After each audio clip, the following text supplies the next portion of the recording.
छोटे से गांव में रामू नाम का एक गरीब किसान अपनी पत्नी गीता के साथ रहता था। दोनों बहुत मेहनती थे, लेकिन किस्मत उनका साथ नहीं देती थी। अरे सुनती हो भाग्यवान, मैं जा रहा हूँ खेत पर। ठीक है।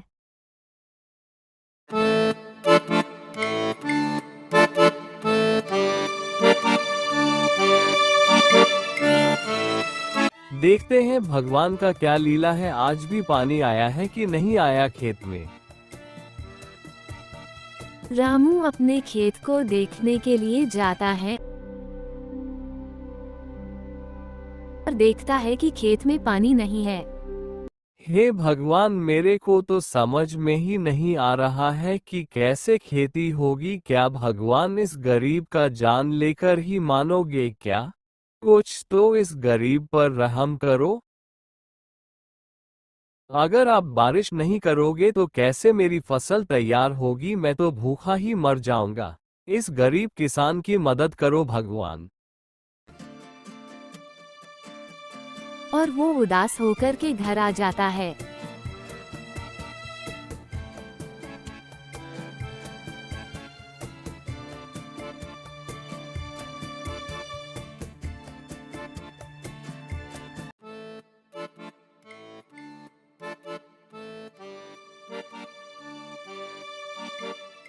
रामू निराश होकर घर आ जाता है और निराश मन से अपनी पत्नी से बोलता है।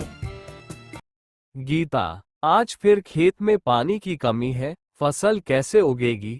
मुझे तो समझ में ही नहीं आ रहा, क्या करूं मैं? पता नहीं भगवान किस जन्म की सजा दे रहे हैं मुझे। तुम ही बताओ गीता, क्या करूं? मेरे को तो समझ में नहीं आ रहा।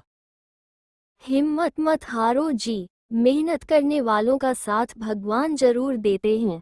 बस आप उन पे विश्वास रखो, जो भी करेंगे वह अच्छा करेंगे।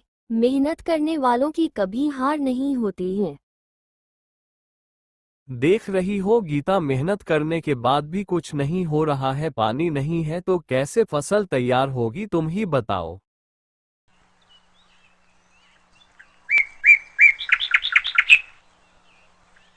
सुनती हो भाग्यवान, मैं जा रहा हूँ खेत पर काम करने के लिए। मैं भी आज आपके साथ चलूंगी खेत पर। क्या करने जाओगी तुम खेत पर? वहां पर तो कुछ नहीं है। आज मैं आपके साथ देने के लिए जाऊंगी खेत पर। चलो ठीक है, फिर नहीं मानोगी तो चलो। रामू अगले दिन उठता है, उठ के खेतों पर काम करने के लिए चला जाता है और उसके पीछे पीछे उसकी पत्नी भी उसका साथ देने के लिए जाती है।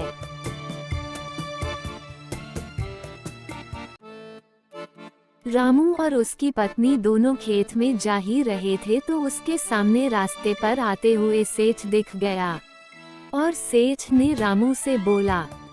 रामू, तुम दोनों पति पत्नी इतने सुबह सुबह जल्दी जल्दी में कहाँ जा रहे हो? सेठ जी, हम खेतों पर काम करने के लिए जा रहे हैं। बिना पानी की वजह से तुम्हारा तो खेत सूख रहा है, तो तुम खेत पर जाकर क्या करोगे? कोई नहीं सेठ जी, और मेहनत करूंगा, क्या पता उससे भी थोड़ा भगवान को तरस आ जाए और बारिश करवा दें। चलो ठीक है, फिर जाओ। फिर दोनों पति पत्नी अपने खेत की ओर चलने लगते हैं और सेठ भी वहां से अपने घर की ओर चल देता है। दोनों पति पत्नी खेत पर पहुंचते हैं और देखते हैं वो बिना पानी की वजह से उन लोगों का फसल सूख रहा है। फिर रामू बोलता है। देख रही हो ना गीता, बिना पानी की वजह से हम लोगों का फसल सूख रहा है। हाँ जी, बिना पानी की वजह से पूरे खेत का फसल सूख रहा है। चलो सारे खेत में जो खरपतवार है उसको हटा देते हैं।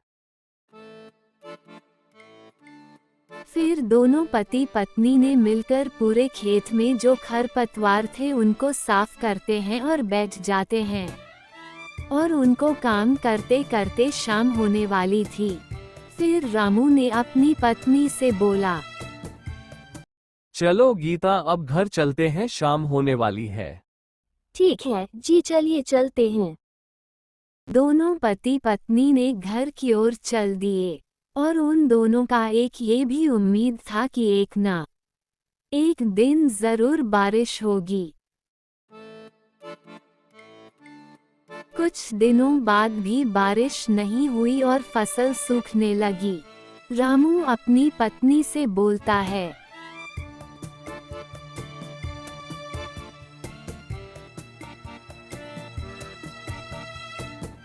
गीता, इतना दिन हो गया बारिश भी नहीं हो रही है। अगर ऐसा रहा तो खाने के लिए भी हम लोगों के पास कुछ नहीं रहेगा। बारिश होगी, बस भगवान पर विश्वास रखो। एक दिन रामू के घर पर गांव का सेठ आता है और रामू से बोलता है,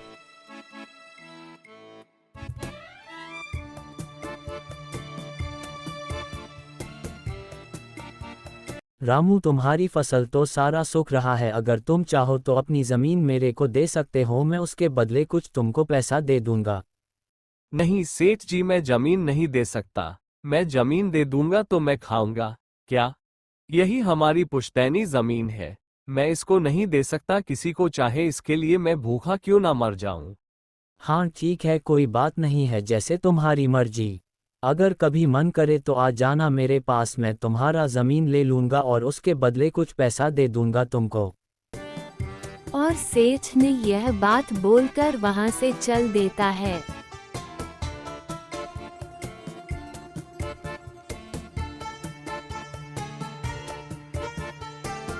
देख रही हो ना गीता, इस सेठ की नज़र हमारी जमीन पर पड़ी है। इस सेठ को लग रहा है कि बारिश नहीं हो रही है तो जमीन कुछ काम की नहीं है और यह मेरे को दे देगा। आज के इस जमाने में कोई किसी का भला नहीं कर सकता, तो यह सेठ तुम्हारा भला करेगा क्या? सभी लोग बस अपना फायदा देखते हैं। इस धरती पर कोई किसी को बिना अपने फायदे को कुछ नहीं देता। इस सेठ की नज़र हमारी जमीन पर पड़ी है और इसको लगता है कि यह भूख की वजह से अपनी जमीन मुझे दे देंगे। कुछ दिन बीत जाने के बाद रामू और गीता एक दूसरे को देख रहे थे। बारिश नहीं होने के कारण दोनों बहुत ही उदास थे।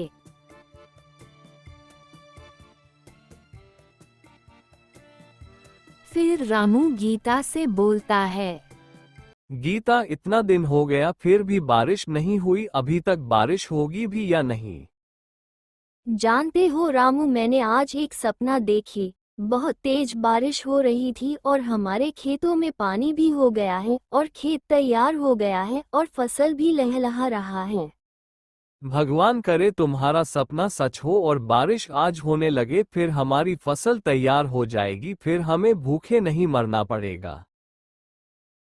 रामू और गीता दोनों बात कर ही रहे थे तो अचानक बारिश होना शुरू हो गया।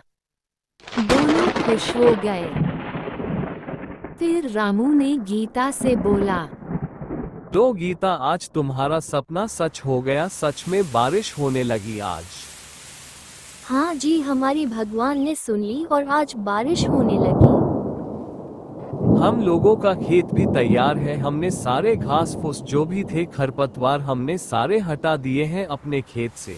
हम लोगों की फसल तैयार होने में अब कोई दिक्कत नहीं होगी। हाँ जी, हम लोगों का फसल तैयार हो जाएगा अब। लगातार 2 घंटे तक बारिश होती रही और रामू इंतजार कर रहा था कि कब बारिश छूटे और मैं जाकर खेत को देखूं। कुछ ही समय बाद बारिश रुक गई। सुनती हो गीता, अब बारिश रुक गई है, मैं जा रहा हूँ खेत को देखकर आता हूँ। अब टेंशन लेने की कोई बात नहीं है। और रामू कुछ ही देर बाद अपने खेतों पर पहुंच गया।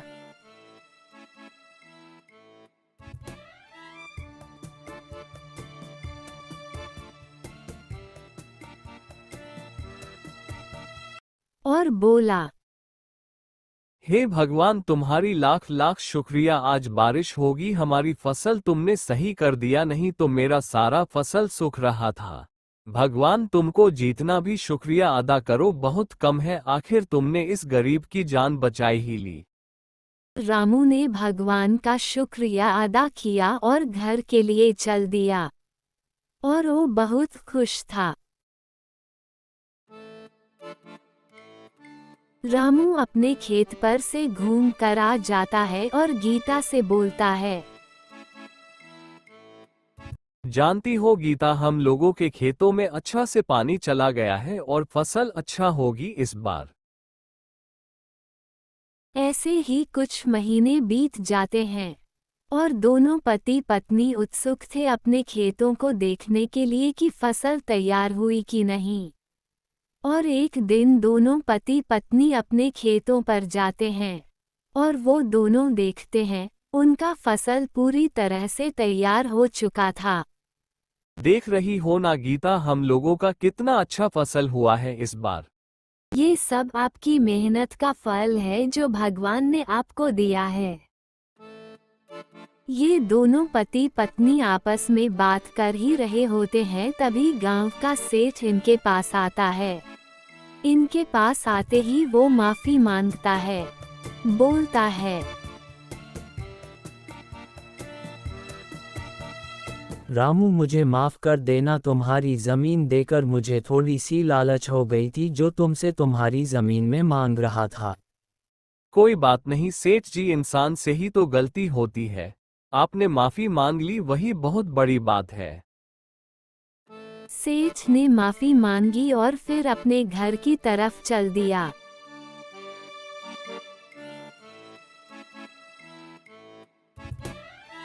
इस कहानी से हमें ये शिक्षा मिलती है कि कोई भी काम हो उसको बड़ी मेहनत और लगन से करनी चाहिए, सफलता जरूर मिलेगी।